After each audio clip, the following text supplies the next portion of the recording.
আর আমার জীবনের ঘটনা মোহাম্মদপুর আমার বাসা, তা আমার বাসায় মেহমান আসছে। তো একজন আসছে, বাসায় ঢুকছে, ও তাড়াহুড়া করতেছে। কিন্তু তুই তাড়াহুড়া করস গেলে, বস কিছু খা। কয় না, নিচে মেহমান আছে। কে রে মেয়ে? আমি গেলাম, কে মেহমান? কয় না, আসে। আমি কে? কই এই যে আমাকে বাজারে এই দোকানদারি করে অমুক হিন্দু ছেলে। আমি কইলাম, আস্তাগফিরুল্লাহ, তুই এর বাইরে রেখে আসলি কেন? কয় না, হে আইতে চায় না। আবার হে আসতে চায় না, হে তো চিন্তা করছে হুজুরে জানি আবার কি মনে করে। হায় দেখেন, হেরে বাসায় আনা হয়েছে। কইলাম, তুই আনবি না আমি যাবো? তো গেছে, যাই আনছে। আনার পরে আমি আমার চেয়ারে এর বসাইছি। আমার চেয়ারে বসাইয়া, কিরে তুই নিচে গিলে? আমার শরম লাগে। তোর শরমের খেতা বুড়ি, ওর পানি খাবি না? কজে তো পরে আমি ঠিক যে গ্লাসটা করে পানি খাই সবসময়, এটা দিছি তোর। কইলাম, ধর তুই আমার গ্লাস করে পানি খা। কথা কয় না কেন? তুই তো আমাকে ফাঁক খাবি না, ঠিক আছে, খাইস না, সমস্যা, খাবি না। ফল ফুরুর তো আর আমরা ফাঁকাই নাই, এটা তো তো গো আর আঙ্গুর সবাই মিলি জিনি, উনি তো বানাইছে। খা, এতে যাইয়া পুরো এলাকা গরম করে পালাইছে। আরে কিউ, আমরা কোন দেশে বসবাস? হুজুর দিয়ে আরেক রকম। আমরা মিয়া পূজা মণ্ডপে আক্রমণ করুম, হামলা করুম, হিন্দু ভাইদের ঘরে জ্বালামো। আমাকে রসুল তৈলেন এরকম ইহুদি হুজুরের এইখানে মেহমান হয়েছে। এই ঘটনা সবাই জানা। ইহুদি হুজুরের এইখানে মেহমান হয়েছে, এদের ভিতরে আগের থেকে দুষ্টামি।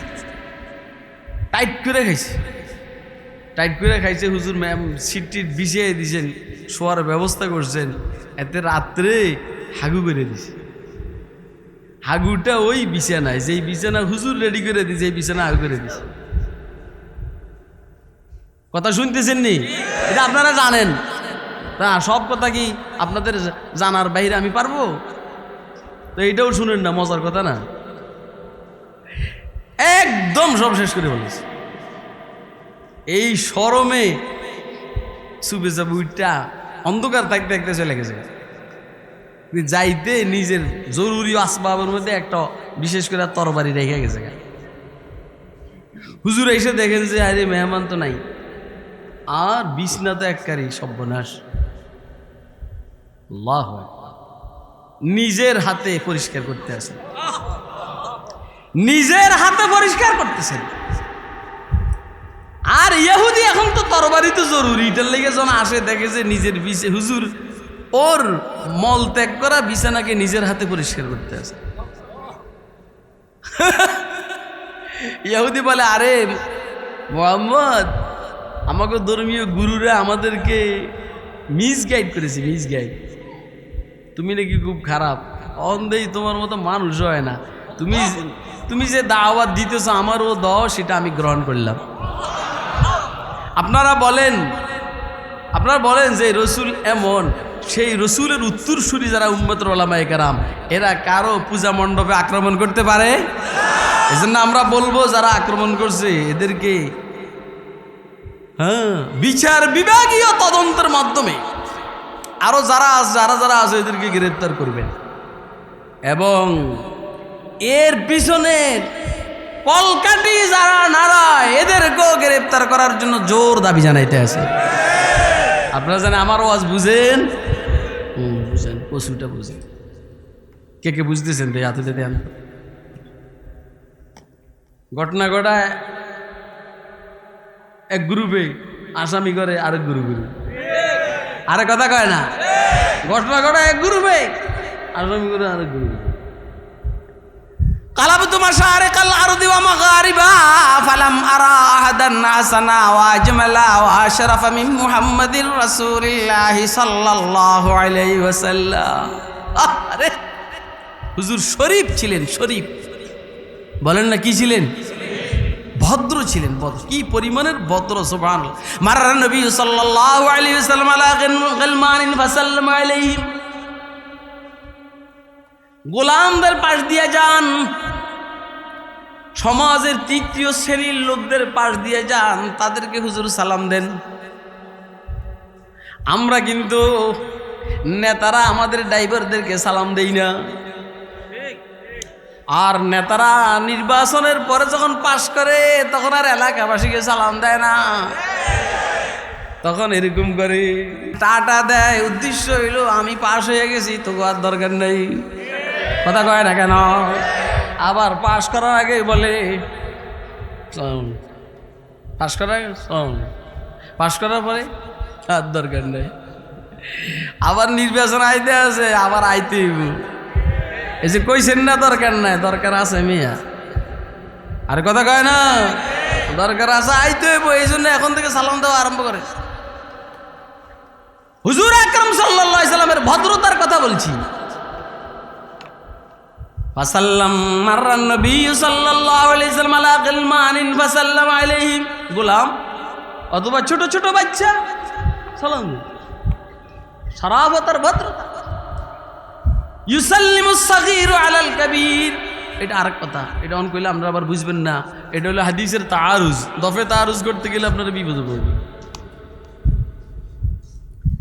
মাল্লাম ইয়ারহাম সাগীরানা ওয়া লাম ইউআক্কির কাবীরানা ওয়া লাম ইউবাজ্জিল উলামানা ফালাইসা মিন্না।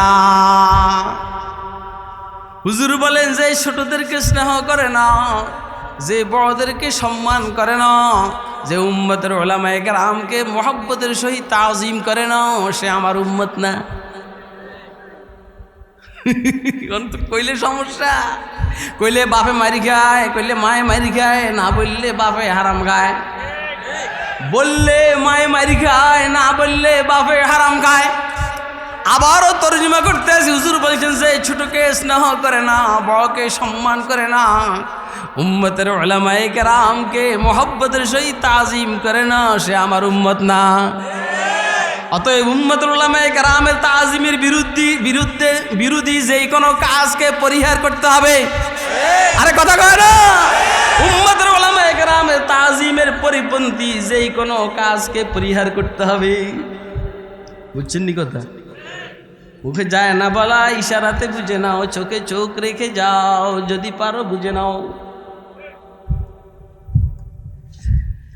শরাফত কাকে বলে? শরাফত।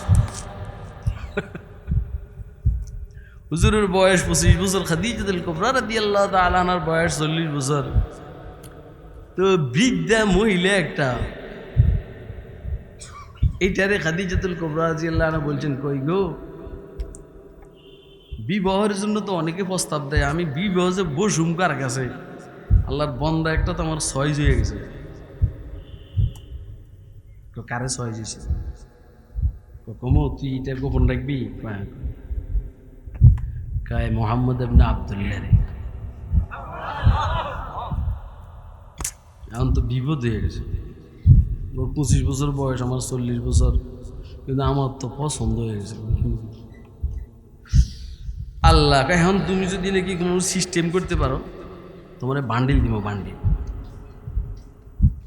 যদি হুজুরকে মোহাম্মদ ইবনে আব্দুল্লাহকে তুমি যদি নাকি সিস্টেম করতে পারো, আমার বিবাহের জন্য রাজি করতে পারো, তাহলে বান্ডিল দিব, বান্ডিল। কথা কয় না? বুয়া মানুষ সালা কয়। বুয়ার শরীরে শক্তি কম, বুদ্ধি বেশি। যুবকের শরীরে শক্তি বেশি, বুদ্ধি কম। আর কথা কয় না কেন? যুবকের শরীরে শক্তি বেশি আর বুয়ার শরীরে শক্তি কম, এটা খেয়াল রাখবেন। এই জন্য বুয়ার বুদ্ধি, যুবকের শক্তি, উম্মতের উলামায়ে কেরামের ইলমি পরামর্শ, এই তিনটা একসাথে হইলে সমাজের পরিবর্তন আসবে। তিন জায়গায় ব্যবহার হইলে সমাজে পরিবর্তন আসবে। আপনারা কি আমার কথা বুঝতেছেন?